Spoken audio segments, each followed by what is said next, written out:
Joe Burrow is fully cleared ahead of training camp, and well, he's going to play this preseason. Hear from Zac Taylor, Mike Brown, Duke Tobin, and more right now on Enter the Jungle.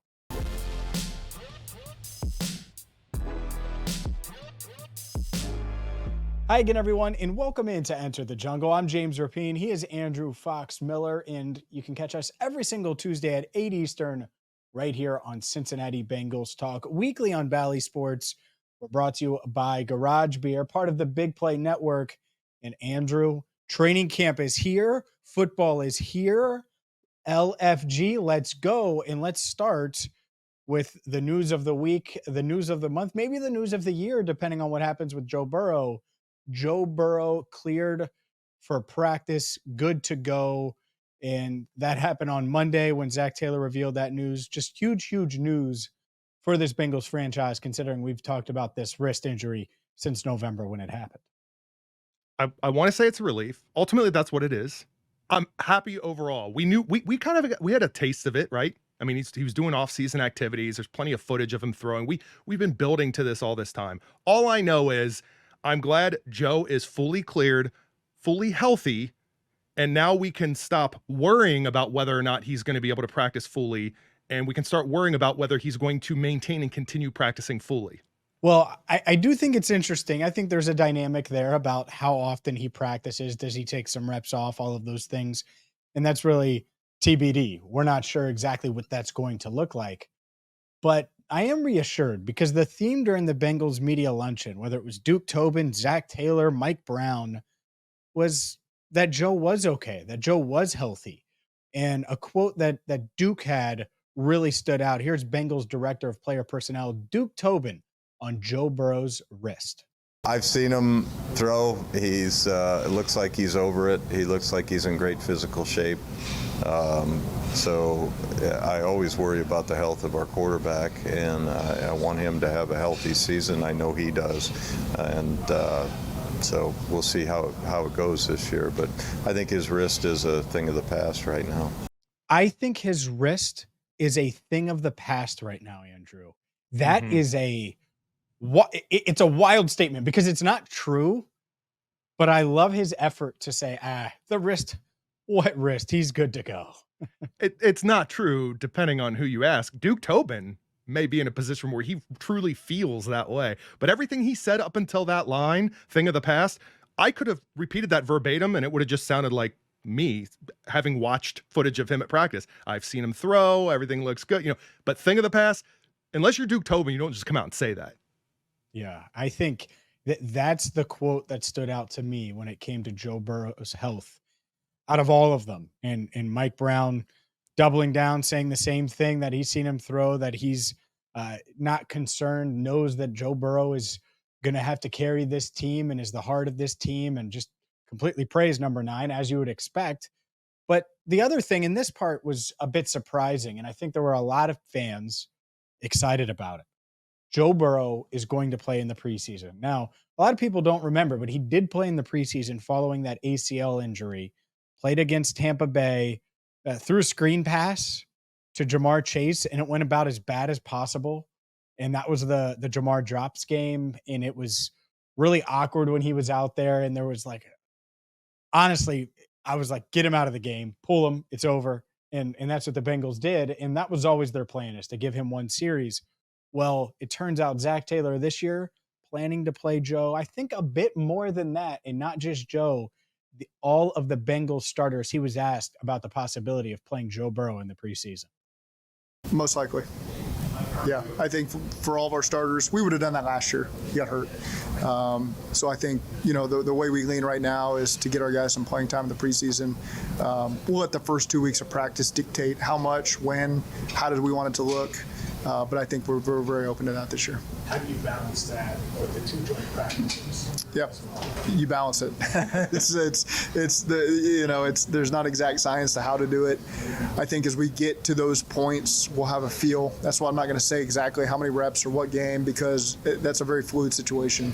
Every year is different on the layout of the timing of your 3 games, and so no 2 years are really alike. This year's different from last year, but the joint practices are big. Those are really very similar to preseason games. The feeling the players have before the practice, the energy.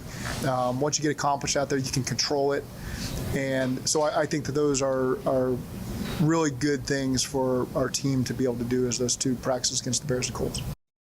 Joe Burrow to play in the preseason, the Bengals starters to play in the preseason. Now, there are a couple of starting jobs up for grabs, one of which we'll talk about later in the show, cornerback.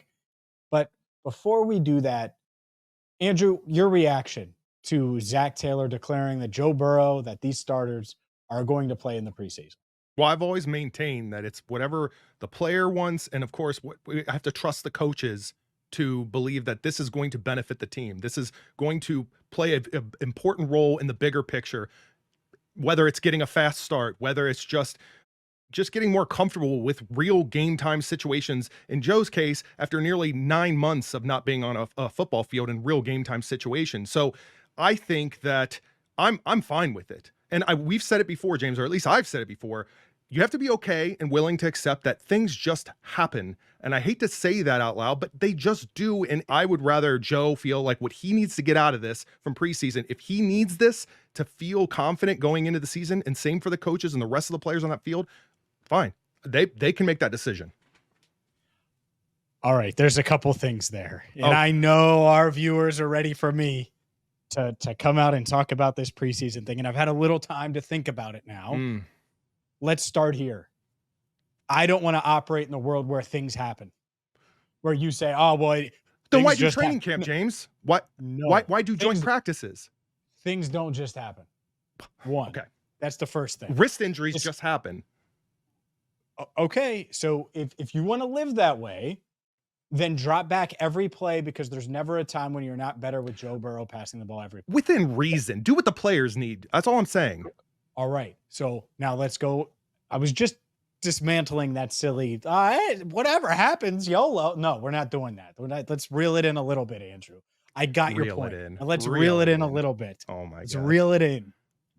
Go on.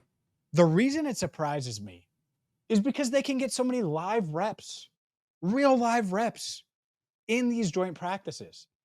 And so what's interesting about this, because I know Joe wants to play in the preseason, I'm sure all of the receivers that are battling for that wide receiver 3 spot want to play in the preseason with Joe. I get that. But when I think about having a joint practice ahead of your second preseason game and a joint practice ahead of your third preseason game. So when do you play Joe Burrow? That first preseason game? Because he can get great work in Chicago. He doesn't need to play in that preseason game. Or are you going to hold him out of the practice where it's controlled and you get way more reps? You get a ton more reps in the joint practices. You heard Zac talk about that just now, how valuable they are. That's what I think is intriguing now. Are we talking about Joe Burrow on August 10th in front of the home crowd going out there for a series? Maybe it's 2 series. I don't know. But that could be the time when they do play the starters, is that first game. You're not doing it in the third preseason game. Why would you do it then? That's late in the year, and you're trying to late in the preseason year, and you're trying to gauge who's making the roster and who's not. So I do think that balance is interesting. I think there's a way to tie this up. There's 2 of us sitting here. One of us goes to these news conferences and has an opportunity to ask questions. In this case, to Joe Burrow. Joe, what is it about actual preseason game that you're going to see more benefit out of, or you're going to find things that you are going to want to achieve in a preseason that you can't do in a joint practice? See what he says. He's going to talk about feel and timing and getting out there in a game-like setting. All of and those you would things. argue that. I would not argue that. No, that's not debatable. That's never been my argument. My argument is the risk injury to key player, and it doesn't have to be Jamar, let's just say, is far greater than the reward of getting a little more timing down, getting a little extra work in before the season starts and the games matter. That's all. Now, I think the majority of our audience is sick of slow starts. They think that it's tied to preseason, and I think it has zilch to do with preseason. And I agree with you. It has nothing to do. It has to do with appendicitis in a calf. That's why they started slow the past 2 years. It has nothing to do with the preseason. But if it's going to help Joe feel a little bit better, a little more comfortable, if it's going to help these guys get ready, I'm not the one making millions of dollars to make these decisions. I just know, and it's still true, and it is a fact, I'm not sure it can be debated, that the risk is it's far greater than the reward of, oh, he felt pretty good out there in the preseason. And that has been my concern from day one. We're going to talk about this a ton. We'll talk about Joe Burrow's health, but we got to go from Joe Burrow to Jamar Chase. Will he agree to an extension with the Bengals this offseason? Hear from Mike Brown, hear from Duke Tobin next on Enter the Jungle. Welcome back to Enter the Jungle. He's Andrew Fox-Miller. I'm James Rapien. Make sure you catch us every single week on Cincinnati Bengals Talk on Tuesday night. Also weekly on Bally Sports. And Andrew, Jamar Chase is eligible for a contract extension, and he wants that Andrew Fox-Miller money. He wants to get paid, baby. And, well, no one can blame him. We know he's going to get paid. Receivers are getting paid across the NFL. And Mike Brown and Duke Tobin, well, they were asked about it. First, let's start with the Bengals owner. I asked Mike how hopeful he was for a contract extension at some point with Jamar Chase. He's a key player. Next to Joe, he's our next one. And he knows it. We know it. This may take a while. We are going to bend over backwards to get it done. I can't tell you when, no. Andrew, have you ever heard Mike Brown talk about a player like that? And before you say Joe Burrow last year, I went back and looked, and he kind of refused to talk about the discussions with Joe Burrow, the contract talks, because him and his agent, Joe and his agent, and then Mike in the Bengals organization kind of agreed to not discuss it in the media. So he didn't say this about Joe Burrow. He said, we're going to bend over backwards to try to get something done with Jamar. Yeah, it's that choice of words that struck me. Nothing else, his tone or really where you could tell he's coming from with what he's trying to say about a player that he considers important, critical to this franchise. I'm sure there's been players in the past that he's shared a sentiment, you know what I mean? But not those words, not bending over backwards.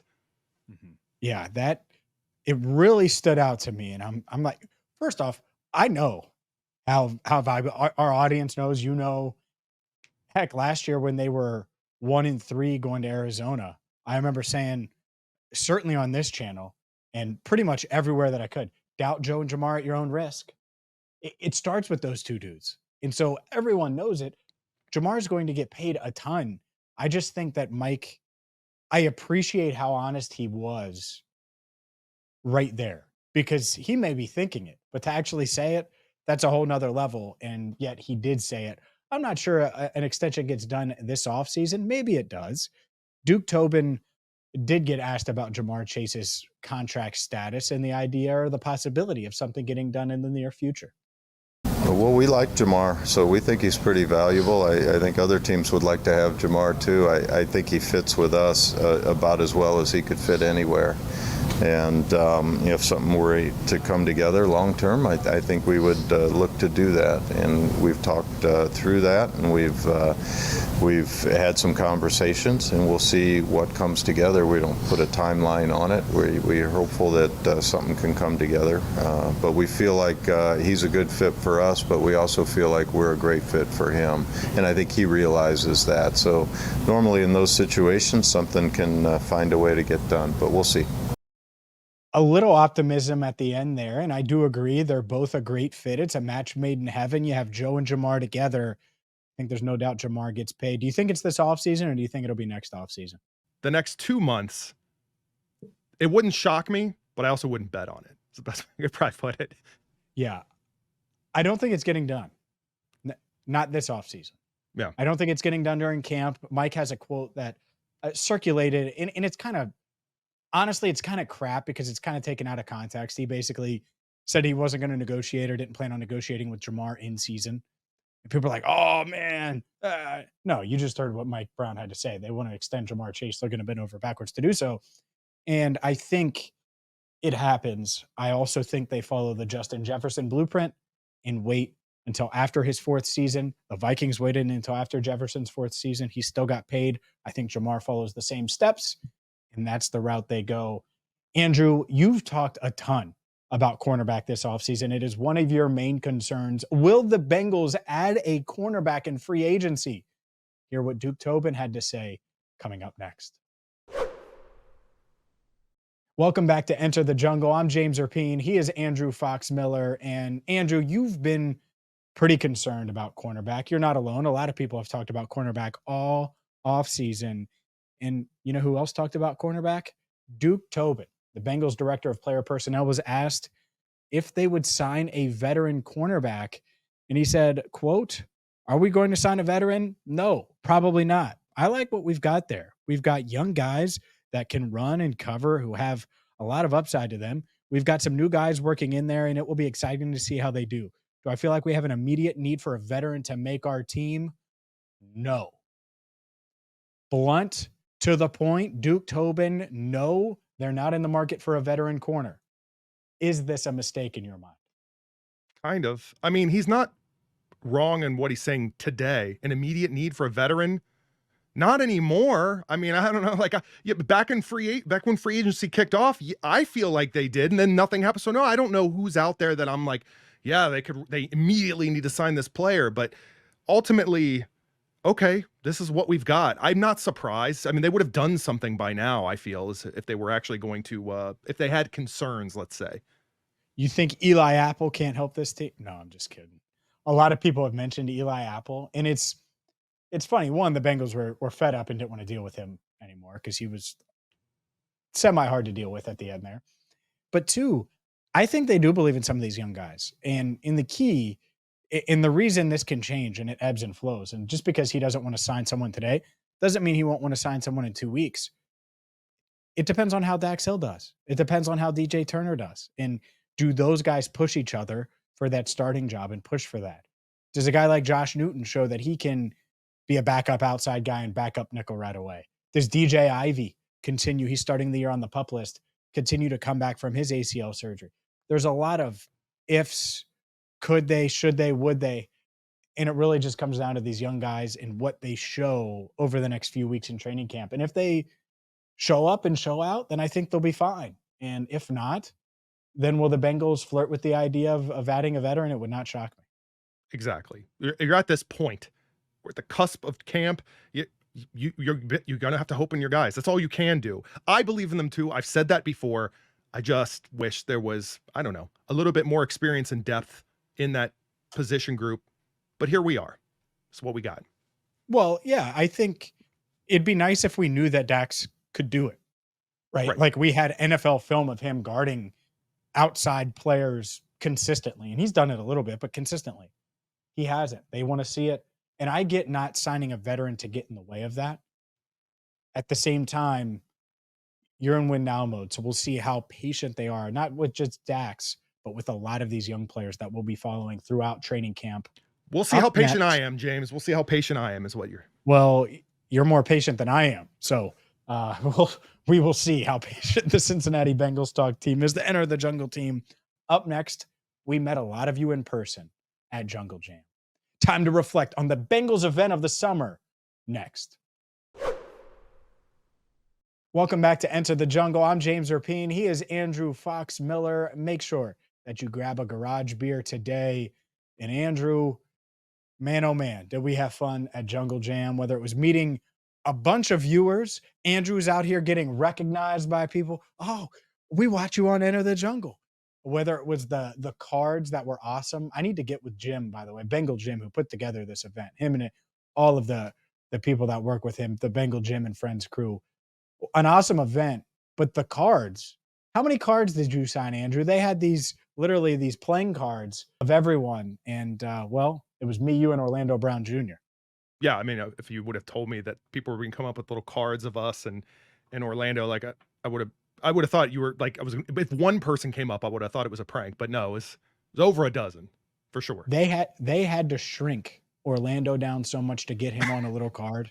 It was unbelievable. I don't really know how they pulled it off, but they were able to. Just an awesome event, though. I know $25,000 went to the Joe Burrow Foundation. A bunch of other charities benefited. The Anthony Munoz Foundation. I know Cordell Volson's foundation, Village of Marici, benefited. Just a great cause, a great event, and it was awesome to see you in person. I'm hoping to do more of that this season, see more of our loyal viewers in person, Andrew. And Bengals legends there, not to go down through the whole list by any means, but got to call it out, James. We had a little running with Icky Woods. How about that? Who watches, apparently, Enter the Jungle. You were shocked. I don't see you shocked very often when a player brings some sort of information to you like that. My man rolled up. I'm going to make this, the mic's going to get way too loud, but he was like, James Rapien. Yeah. My man. And his sidekick. And his sidekick. And that made my day. Yes. Because sidekick Andrew, it sounds perfect. Because you're taller than me. You might weigh a little bit more than me. And so picturing you riding in the little sidecar, that's it, little sidekick. That's what you get. You turned it into it was such a great moment. And look what you've done to it. Yeah. But it was so funny. Icky Woods. Shout out to Icky Woods. And chatting with Angelo Dawkins as well. Oh, yeah. We did chat 2-on-1 with Angelo Dawkins, WWE superstar, Cincinnati native. And that interview will drop in the near future. We'll probably play some of it here on Enter the Jungle. So shout out to Angelo. Shout out to Bengals fans everywhere. And make sure you hit that subscribe button on YouTube. And if you're watching on Bally, check out Cincinnati Bengals Talk on YouTube. For Andrew Fox Miller, I'm James Rapien. Thank you so much for watching Enter the Jungle. Chad Johnson's my favorite player ever, and everyone thinks he can cover me, including Andrew. So I assume you think that too, right? What, could he cover you? Hell no. Just because I played online don't mean I don't know the route tree, bro. I'll route Chad up. Hit the river dance on it too. Like, it's easy work. Child, please kiss the baby. It's all over. See, you're better at the trash talk than I am, but it was the same mindset. It was the same attitude when that came up.